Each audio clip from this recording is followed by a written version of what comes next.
O problema não começou em janeiro de 2018, onde o presidente Maduro unilateralmente acessou a fronteira com Aruba, com Corsol e com Bonaire. No momento, não somente acessou a fronteira, mas não acusamos de horta turna Cooper. Ora nós vamos fazer uma investigação, a bem resultar que tem verdade Cooper está agora sacar fora de Venezuela, e está passa Aruba, mas não está queda Aruba, desvia doorvoer, mas não invoer, sino doorvoer, está vai outro país, não?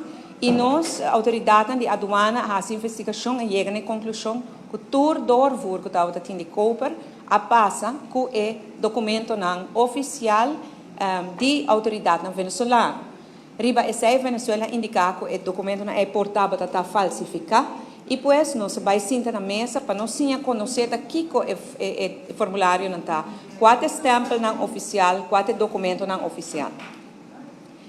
A negociação é na mesa, na 2018, a seguinte mediano de ano, hora que nós chegamos na palabração não hobby bom entre a autoridade marítima de Aruba e de Venezuela, e nós abrimos fronteira na BEC, e então tinha uma comunicação muito estreita entre nós, havenmeester, não-havenmeester, barco para vir Aruba, um bote para vir Aruba, para sair somente do estado Falcão, não for de outro Wafna, adelantar nos havenmeester, saber quem está bem, que está bem, etc. Então, uma boa palabração que nós chegamos na G e a fronteira a abrir back. Pero em janeiro de 2019, o presidente Maduro de Venezuela viaja mais a dar a fronteira serra entre Aruba, Corsol e Bonaire. E viaja aqui para sobre que o Corsol abrir hub humanitário para ajuda de Venezuela e no agosto e desenvolve aí a serra fronteira com Aruba, Corsol e Bonaire. No momento, nosso comércio acaba de recuperar de cierre de começo de ano para o mês. Não a começar a buscar outra ruta alternativa e comércio toma uma decisão que não vai quedar guarda mais hora que a situação política na Venezuela põe que também pode abrir fronteira a buscar ruta alternativa.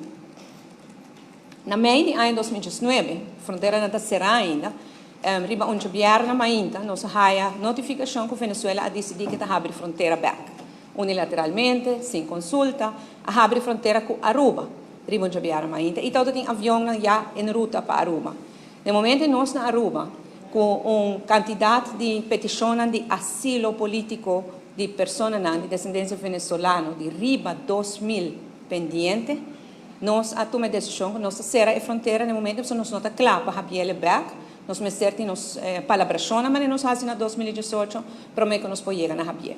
Pois Aruba será a fronteira dia e na mês, na meio de 2019, e pois a situação tem que aumentar, que a fronteira com Venezuela, entre Aruba com Venezuela, será dor de Aruba, e a fronteira entre Corsol com Venezuela será dor de Venezuela, e a fronteira entre Bonaire com Venezuela será dor de Venezuela.